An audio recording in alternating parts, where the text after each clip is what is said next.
The outlook for our monetary policy indicators is as follows. In monetary policy, the current tight stance is expected to continue in the near term, especially in view of the rising inflation expectations. The CBN will look to adjust the policy rate in line with unfolding conditions and outlooks. We would also continue to ensure that the policy interest rate is delicately set to balance the objectives of price stability with output stabilization. On GDP, with continued efforts at driving indigenous production in high-impact real sector activities, especially agriculture and manufacturing, the gross domestic product is expected to pick up in the first quarter of the year. This will be buoyed by anticipated budgetary and electioneering spending, which took place in the first quarter of the year. GDP is projected to rise to 3% for the year 2019, relative to 1.8% in 2018.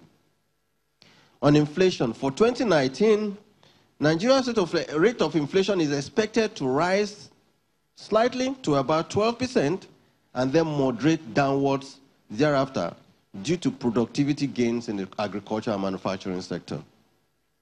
And on exchange rate, though the CBN has so far managed to maintain exchange rate stability, volatility in the crude oil market is expected to continue to exert pressure on the market rates. Notwithstanding these pressures, the CBN is expected to maintain its stable exchange rate policy stance over the next year, given the relatively high level of reserves. Gross stability is expected in the FX market given increased oil production and contained import bill. On balance of payment, overall, our balance of payment is expected to maintain positive in the short term. Hoping that oil prices continue to recover, we expect the current account balance to strengthen even further. This will be supported by improved non-oil performance as diversification efforts begin to yield results to reduce undue imports. Our agenda for the next 4 years, we believe. No doubt that a reasonable measure of success has been achieved in the last 4 years into the pre-2019 election era, such as exiting the recession, gradually growing our GDP, moderating the level of inflation, stable exchange rate, and maintaining a comfortable level of external reserves. The main post-election strategies should be, 1, consolidating on the growth, 2, implementing strategies and policies that will aggressively grow jobs on mass scale, and 3, diversifying the base of the Nigerian economy away from relying on oil so as to reduce the level of vulnerabilities on our economy when price volatility happens. Doing this will require additional efforts by all stakeholders. Supporting domestic productivity should be considered a paramount issue as we have very little time, indeed no time at all. There can never be a more auspicious time to diversify the base of our Nigerian economy than under the current administration, and this opportunity must not be lost. Nigerians must close ranks and work to complement policies that will primarily be tagged, grow, produce, and consume made in Nigeria. Doing this will require the monetary and fiscal authorities that they must not only put in place policies geared to support the agricultural and manufacturing sectors, but these policies must be implemented with vigor.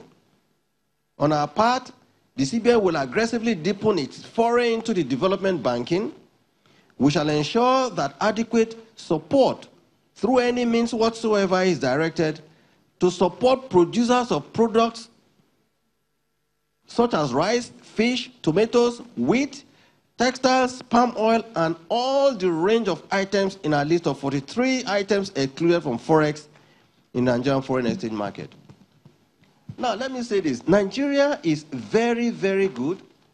Our policymakers are very brilliant, and we make policies that I believe and I am convinced can work. But unfortunately, we find out that the biggest problem is execution and implementing these policies. The Nigerian Industrial Revolution plan has been there, and if you read that document, it will take this country to the skies. But why is it that even with policies, excellent policies made, why is it that those policies never get to the point of execution or implementation? That should be, in my view, the basic problem at this time. And pardon me if for the second time I react to the comments by the Lagos Chamber of Commerce and Industry, and I'm in Lagos, this is my city too. I'm entitled to speak. I was born here. See, it's too easy, like I said, to criticize. But it's not easy for you to make those policies and get them to work. And I can tell you, over the years, we've made policies, but they have never worked. What did he say? He attacked us because we said we place a restriction on access to forex for textiles. And he says, oh, well, he believes it's good, but that a more strategic approach needed to be adopted. And should I disagree with him on strategic approach? I don't disagree because in other countries, other areas, you adopt strategic approaches that they work. But unfortunately, and I keep saying it, quote me, and I stand to be contradicted, our strategic approaches have never worked. Never. It has never worked. It has never worked. Because government makes a policy, and I give you an example. My boss here from Trade and Investment is here. We say the best way, one way to support local production is raise duty. Raise duty. Impose levies, heavy levies, so it will make the price of imported alternatives more expensive and the local alternatives cheaper, and they can compete. Brilliant, brilliant trade policy. But has it ever worked? It has never worked in this country. Never, ever has it worked in this country. How? I will give you a clear example, and I will read a document to you now. Where you raise, for instance, you raised your duty, and it is there. And please, I'm not here to criticize any institution of government. And somebody brings in 10 containers of an item where duty has been raised, but what he declares is one container. And then you don't even get the benefit of the duty. Same time, you never get the benefit of getting your local alternative to compete. Or you raise the duty here locally, and the neighboring country reduces its duty. And then the item lands in the neighboring country. And before you know it, through our porous borders, it floods your country. How will your local alternatives compete in price? And then Amuda tells me, oh, do those smart strategic approaches. Let them continue to be importing, where raise duty, do this and all that. That what would happen is that later, after they bring in those goods, they will now begin to produce them locally, and that is what will encourage them to come. It has never worked. Come and try me, come and argue it with me. It has never worked. And I said, the only instrument that we, sitting at our corner in central bank, that we can use to support this, to say, we will not allow you to raise foreign exchange in the Nigerian market. We will not. And anything that we will do to prevent you from doing so, we will do it. Including when we find out that you were able to bring it in, we will investigate how you brought it into the country, how you sourced the forex. And if we find out that you have brought in those items in an unauthorized way, in a way that we think is not in tandem with what we expect, we will write to all the banks, we will blacklist the company, we will blacklist the owners of the companies, we will blacklist the managers of that company, and we will tell all the banks in Nigeria to close your accounts. And let us see how you will do that business.